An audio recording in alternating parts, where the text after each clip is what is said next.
Greetings, everybody. Welcome to the Wednesday, July 5th, 2017 episode of Free Webinar Wednesdays. This is Eric Cook, and I'm with WSI Digital Marketing, where we work with businesses and organizations on helping them better understand and leverage the power of the internet as a strategic business tool.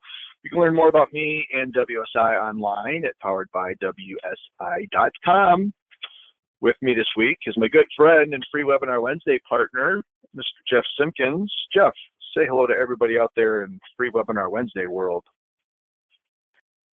Hi, everybody. This is Jeff Simpkins. I'm with Community Bank Consulting, Inc., and you can learn more about me and Community Bank Consulting online at www.communitybankconsulting.com. Cool. Well, we're both American-based, and we both celebrated the 4th of July yesterday and our country's independence. Jeff, how was your weather? How was your 4th? How was your holiday? It was wonderful. Had a group of 8 people over for dinner last night, and the only the only thing I could use a solution for is figuring out how to keep the flies a little under control. But we instead of the yard sprayed for we had the yard treated for mosquitoes, so that's actually worked really well. But and we use fans to keep other flying insects down. But apparently we have super strong flies that can fly right into the fan. Right into the fan. Curse you, hurricane winds. I will continue to do what I need to do to be a pest and a bother. So, oh, too funny. Well, we had a relatively decent weekend on the lake. It was a little windier than what I would have liked, so I didn't really get out to do any sort of stand-up paddle boarding. If I was adventurous and decided I wanted to fall in the water a couple of times, I probably could have gone out, but on a stand-up paddleboard, you're much better served when it's nice and calm and smooth. So that apparently needs to be an early morning activity, because once the wind kicks up and the boat traffic starts, it's just not an enjoyable experience. So it is what it is. So anywho, well, for today's show, I guess housekeeping items as a reminder, today's show and all shows are recorded. If you've got questions or comments, please feel free to use the chat functionality, but you can get access to all of our recordings at freewebinarwednesdays.com. Last time we were together before the 4th, we talked about web accessibility and ADA compliance, and that actually generated a good number of questions from folks, and I wanted to go through just to make sure. And I know, Jeff, you and I spend a lot of time in the banking space, and that seems to be the biggest area where people have paid attention to it thus far, because at least for us, we've got clients that have received demand letters and questions around accessibility. And one of the questions wanted to know why the banking sector was getting more attention than others. And I guess the first response to that is, I don't know if that's truly the case. I don't know if that's just more apparent for us because we tend to deal more in the banking space and we're not hearing it from other sectors.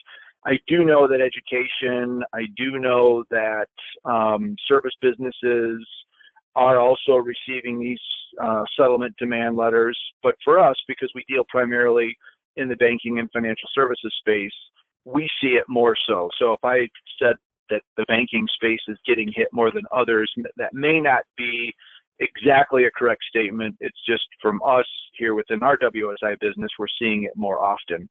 One of the reasons why I think maybe that may be the case is a lot of the law firms that are sending these demand letters are doing it after or in conjunction with the list that they had created several years ago when ADA compliance became a big issue for ATM machines. And when that hit the industry, a lot of these law firms would go out and they would send demand letters to banks and credit unions who were operating ATMs that did not have Braille keyboards or the headphone jacks to be able to plug in and have audio so somebody could read back to you the instructions for using the ATM machine. So the law firms that are going after financial institutions, I think, had an easier way of going after banks because they already had a list of banks that they had been, I guess, created and approached a while ago. Doesn't mean that any business can't be impacted. And one of the things that hopefully came through as part of the discussion last week was the fact that with Winn-Dixie now being the first business that has really kind of been served judgment from a court down in Florida, the excuse, or I guess the defense that a lot of businesses have been able to make to say that there's not been a formal judgment in the courts is no longer a valid argument. And that was the argument that I think was the basis for the Domino's Pizza incident out of California. And so now that there's been a formal judgment out of Florida as it relates to Winn-Dixie versus an individual, that's, I think, where, when I say the winds of change are blowing, I think that's really where the winds of change have blown, and all businesses need to start paying attention. So just this morning, actually, I had a conversation with another colleague within the WSI network, and we were talking about this, and wanted to say, is this really something that other businesses need to be worrying about? And do they need to use a solution? Because I did a demo of the AudioEye platform and how that can automatically, through its JavaScript technology, remediate a site and make it accessible. And the answer is no, you don't have to use AudioEye. You don't have to use a third-party tool at all. But you need to take a look at the code that's on your website and ensure that individuals with disabilities using assisted technology are able to get access to your site and to be able to consume or read or hear or somehow get that information in an absence of them being able to consume it like a normally sighted or a normally enabled individual. So I just wanted to, I guess, start off with that kind of blurb. Jeff, I don't know if you've had any other time to think about this ADA issue and if you've got any other questions on that, but I figured that's kind of the big thing that I wanted to at least start with, kind of from a public service perspective.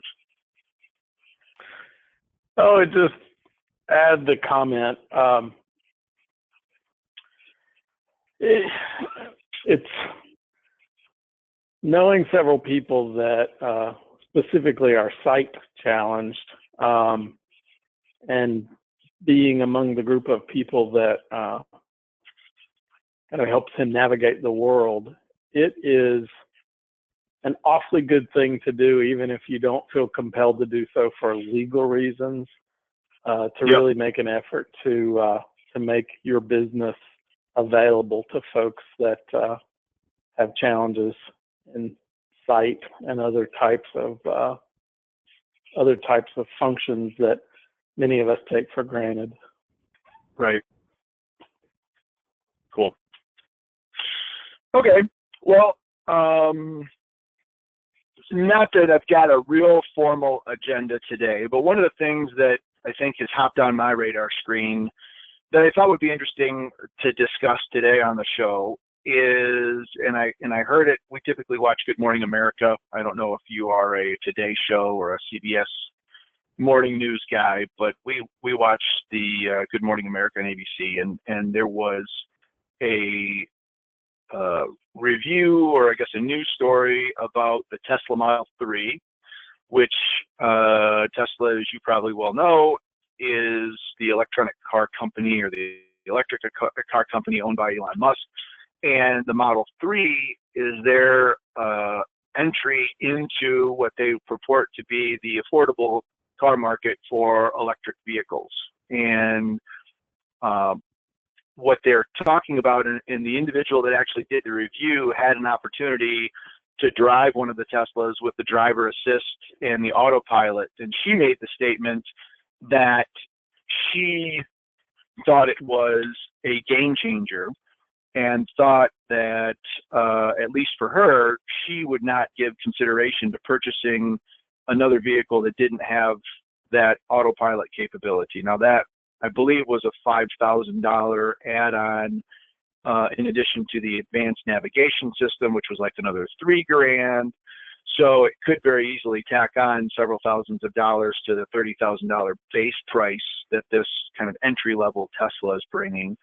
I've not had an opportunity to be in a Tesla other than an Uber, if you can believe that, in Colorado, and I don't think he had, but if he did, he didn't turn it on, the driverless option.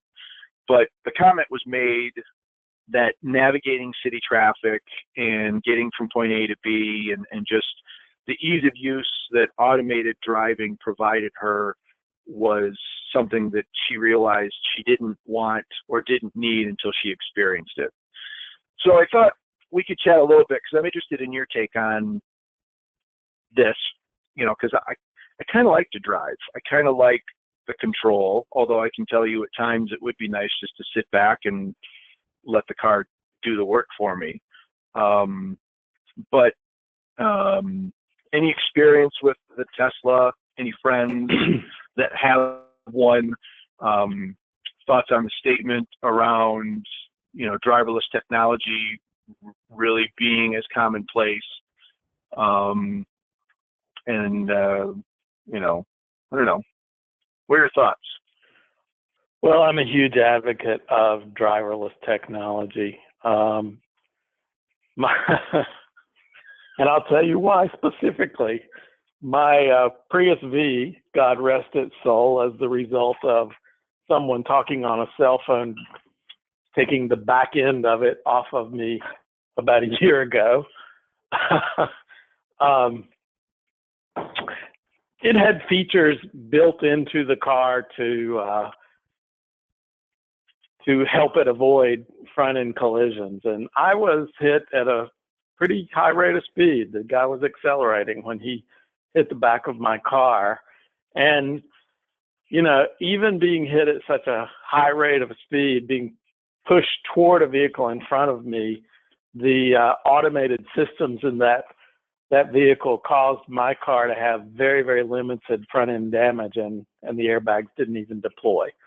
I say that tying it in with being an advocate for driverless technology. It's technology that is well designed, well tested, and ready for real time, for the real world, can do so much more than a driver can do. I mean, a driver just can't be aware of everything that's around every area of the vehicle. And I find myself pretty often when I'm in city driving, becoming concerned because of people tailgating and the things that humans just do. And I think driverless technology would certainly go a long way in reducing the number of accidents as a result of bad driving habits that humans have. I'm kind of interested in hearing your thoughts on that as well. Well, it ties into, and we've talked quite a bit on artificial intelligence and augmented reality and virtual reality as it relates to like mobile devices. And I think what this is starting to do is blur the lines and bringing that technology into something that we all are very accustomed to, which is the automobile, because you have to have, I'm sure there's some sort of augmentation layer that goes, even if you're not directly able to take advantage or to see it, the car has to make some sort of an augmented layer on top of the driving environment where it understands where the lines are, it understands where pedestrians are. I've read articles where bicycle traffic tends to be a little difficult for these automated driving cars to be able to understand, because a cyclist, is not as predictable maybe as a typical vehicle, although I don't know how that really is the case. But the interesting thing when I start looking at it is I've read some stories where people have started kind of deploying the whole philosophical challenge. And if a driverless car is going down the road and you have an opportunity to either avoid an accident that would cause damage to multiple people, but it would cause you as the driver injury, like a school bus or whatever the case, where does the responsibility lie within the vehicle, within the technology, within the manufacturer to maximize the preservation of the greatest good? So it would drive you into the tree and save the school bus full of children, or is the responsibility to the driver because it's your vehicle and the company that you bought the vehicle from is responsible for you, and so it protects you, but then puts the school bus full of children at risk of an injury. And that's really not a technological issue. That's one that we wouldn't ever have to necessarily debate or have a discussion about or worry about litigation, because that's not something that's actually feasible in today's world. And maybe it is to a lesser extent in some of the vehicles that are already out there, but as this becomes more pervasive and more individuals are using this type of technology, it'll be interesting to think about the philosophical implications of driverless technology beyond just, okay, what does the technology allow us to do versus what should it do? And that's an area that I'm not really seeing a lot of deep discussion around. Maybe I'm not looking in the right spot, but that's where my thought process kind of goes. And maybe I'm just being overly paranoid, but in an instance, where it's an individual that makes the conscious decision, that can be litigated, it can be debated, but ultimately, there are certain, I guess, expectations or precedents been set in a variety of those areas. And that's just an area that hasn't really been examined yet, because I don't think it has to, or it has to have been examined at this point. Right. So I kind of answered your question with a question. I love it when I do that. Precipitate the conversation that way. So, I mean, from a philosophical perspective, is this, what are the, let's say the gentleman that did rear end you, I know he was checking his, he was checking his text messages, so that obviously was not the case. But if his car made the decision because it recognized your vehicle had one occupant and then there was another vehicle that had 6 occupants, and the vehicle made the decision that yours was the least impactful course of action because he lost control, or one of his tires went flat, whatever the case is, and you were selected to be the lucky recipient of that rear end collision, knowing that it would impact 2 individuals as opposed to 7 or 10 individuals. I mean, how would you take that, and what would your thought be? You're still injured, your car's still toast. Well,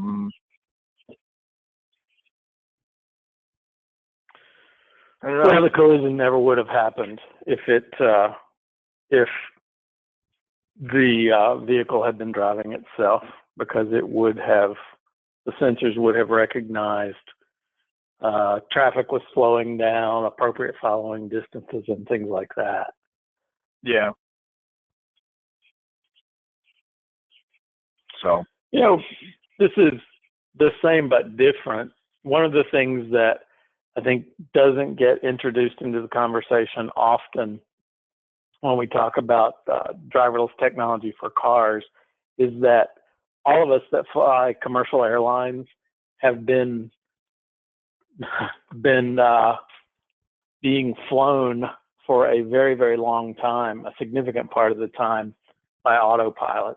Commercial flights, I've read, I'm not a commercial pilot, but I have read from credible sources that more often than not on commercial flights, they're being run on autopilot as opposed to the people in the cockpit doing the flying. Yep. Yeah.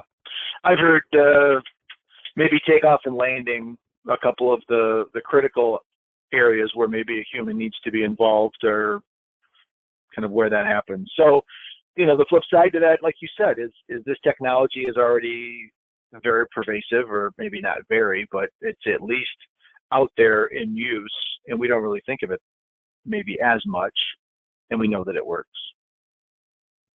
So it just seems, from an automotive perspective, because that is maybe more directly visible or experienced by an individual,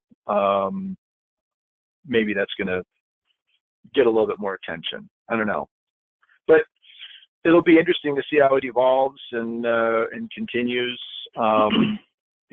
There's another article that also kind of cropped up right around the same time that talked about, and I've got a buddy of mine that is an automotive engineer, and has already talked to me about some of the reductions in traditional combustion engines in Europe, and how here in the Americas we tend to overbuild. I mean, there's no such thing as a V6 or a V8 over in Europe. They're all 2-cylinder, 3-cylinder.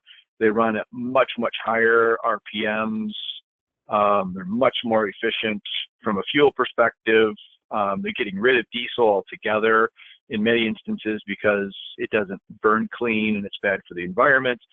But Volvo has kind of come out, and I'm sure that they made this announcement similar to when Tesla made its announcement about the release of their Model 3, but Volvo's predicting that the gas-only vehicle is going to be dead within just a matter of 2 or 3 years.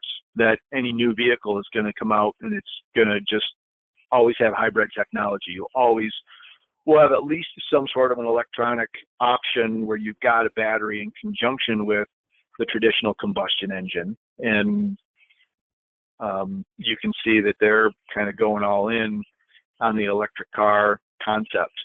And, Chevy's got the Volt, Nissan's got the Leaf. So electric. Charge it with a solar panel on your roof. Everybody's going to have windmills in their backyard. So, yeah, it'll be interesting to see what happens from an automotive perspective within the next 3 to 5 years, and what that's going to do. As the owner of a little diesel-driven RV, I don't know how that would become a hybrid. Maybe they'll figure out a way to do that. So it'll be interesting to watch that evolve if that ended up being the case, but who knows?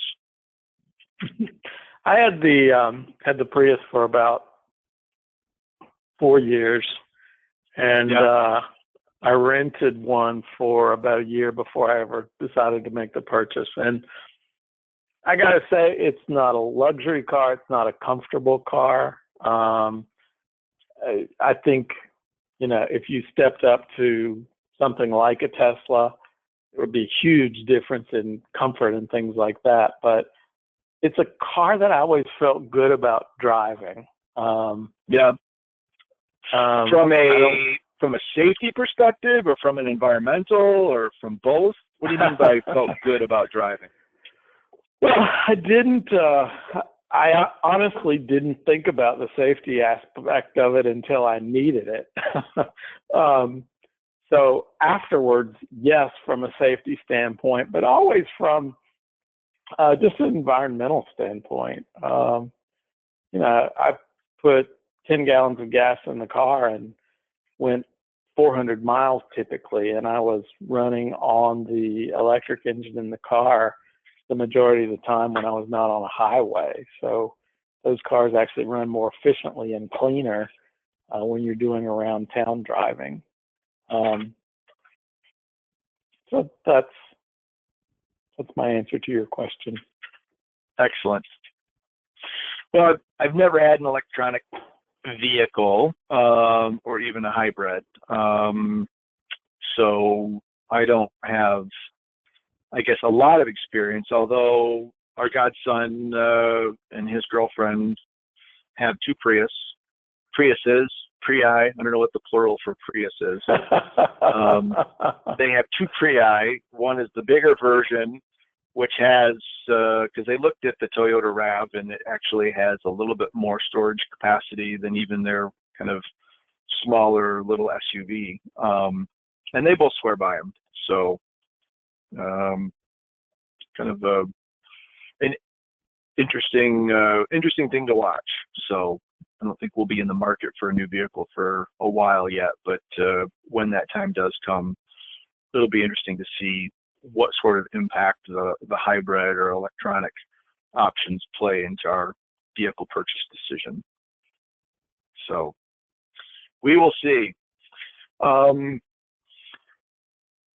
Any other thoughts on the whole electronic? I'm going to take us in a totally different direction now and chat a little bit about some Facebook stuff. I'm going to work in a little digital marketing FYI just to kind of bring it back at least to a WSI business focus. But I didn't want to jump off this topic if there was anything else that you were interested in sharing. No, let's go ahead and move over to Facebook. Okay. Cool. So one of the things that happened, and Facebook is known for doing things and making updates without necessarily telling you or even releasing it to everybody. And if we take a look at, let me show you, I think it was doing this. So last week, I was facilitating a discussion with a bunch of marketers for the Indiana Bankers Association, and we talked a little bit about one of the new functions. There's a couple of things.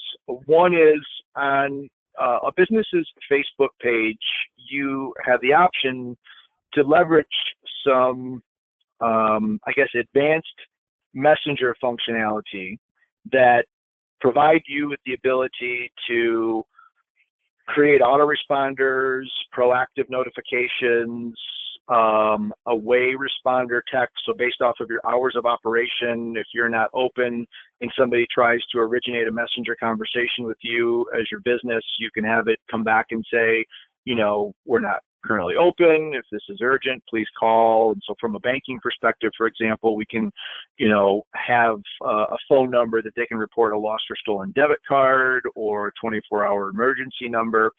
But when we take a look, and you can see that the conversation that I started with the IBA is still present, but you may start noticing when you visit some Facebook pages, you're now getting a proactive message greeting for businesses that have enabled that messenger functionality, or if you have enabled this messenger functionality on your business page, you may not realize that it is sending out a proactive notification that says, hey, we're here, we're available to chat. And maybe you want to promote that, maybe you don't, but you at least need to know that that's being presented as an option for people. So if you're noticing that an increasing number of chat requests have started to come in through your Facebook page, there's a reason for that, because Facebook is kind of pushing that out there.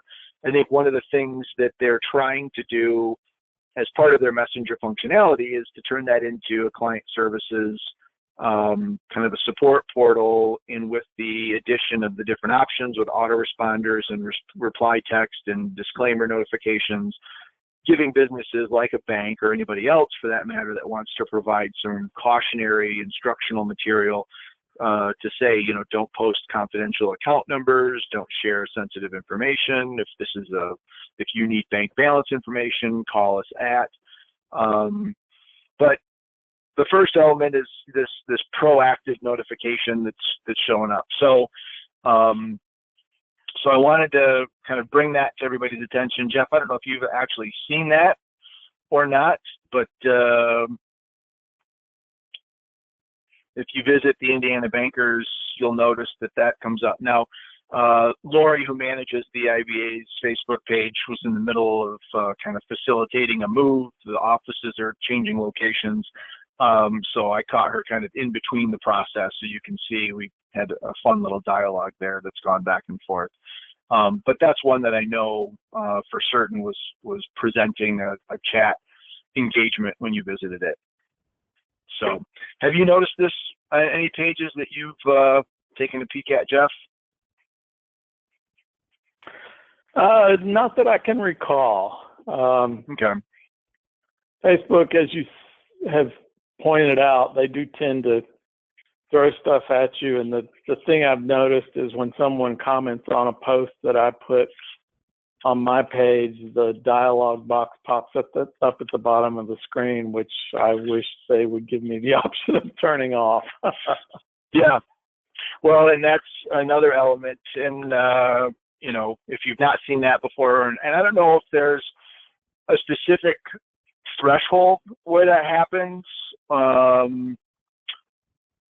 Had the unfortunate circumstance of a friend of mine was struck and killed by a vehicle last week, and I posted a little note kind of in memory of Michael, and it got a lot of comments, and it seemed like every time I was getting on Facebook, I was getting that proactive notification that, you know, obviously people were sharing their thoughts and condolences, which was much appreciated, but it was popping up whenever there was engagement. So I think the messenger feature, the notifications for comments, I mean, Facebook, it looks like is trying really hard to, I guess, ensure that there's ongoing communication, and making it much more of a conversational platform so that you know when people are engaging with you and you kind of bring that in. So one of the other items, and we've since removed it, but I just wanted to draw attention to it, is, and you may have seen when this loaded, this is Heartland Bank. We provide assistance in managing their page as well.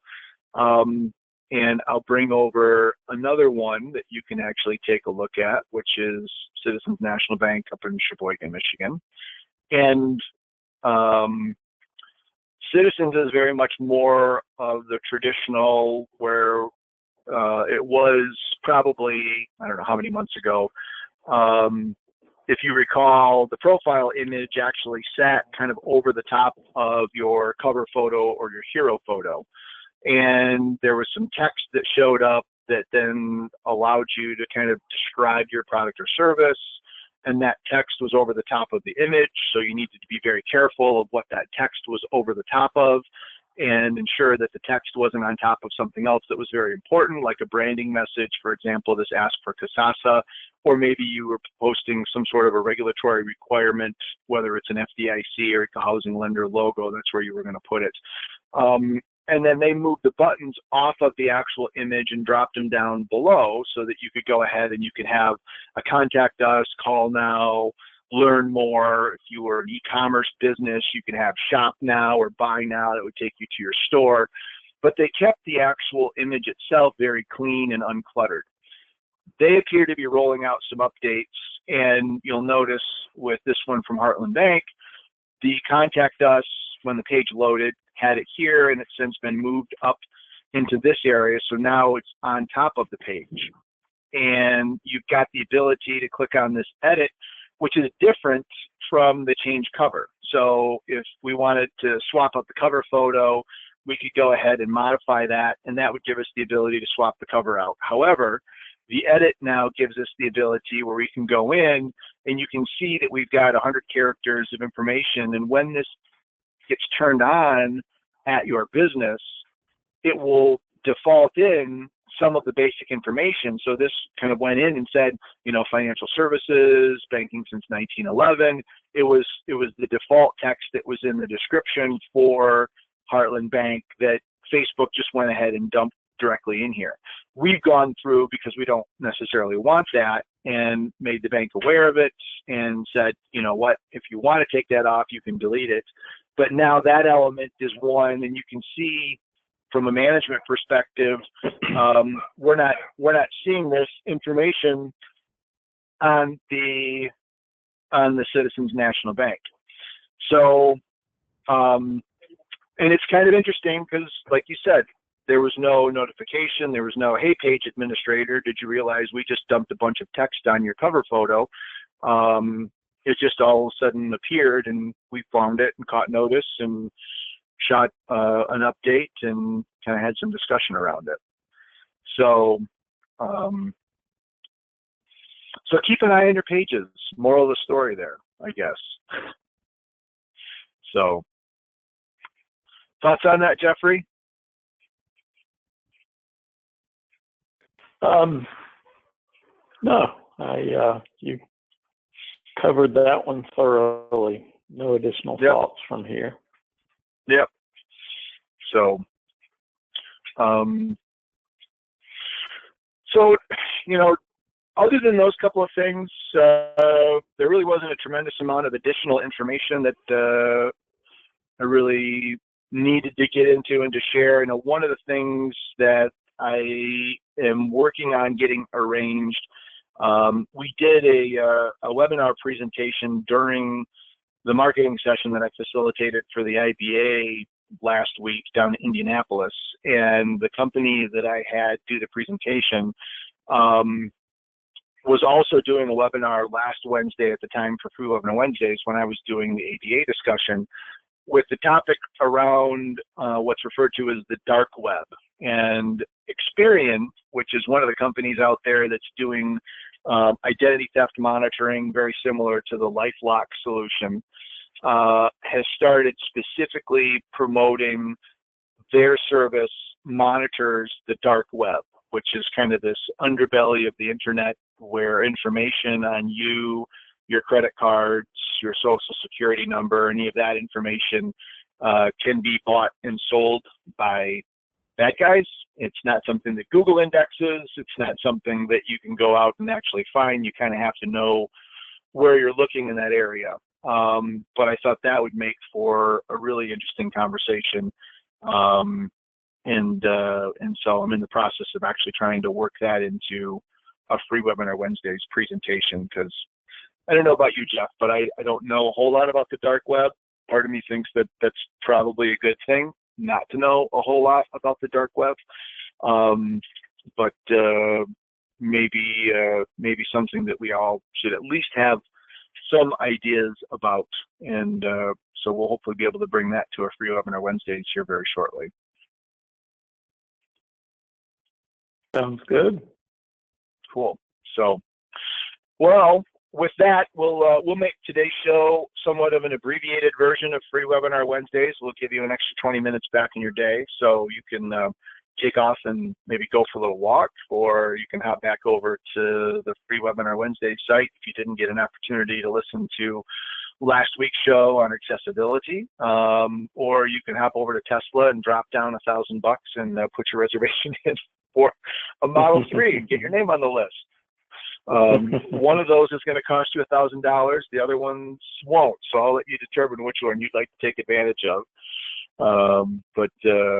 Yeah, so that about does it.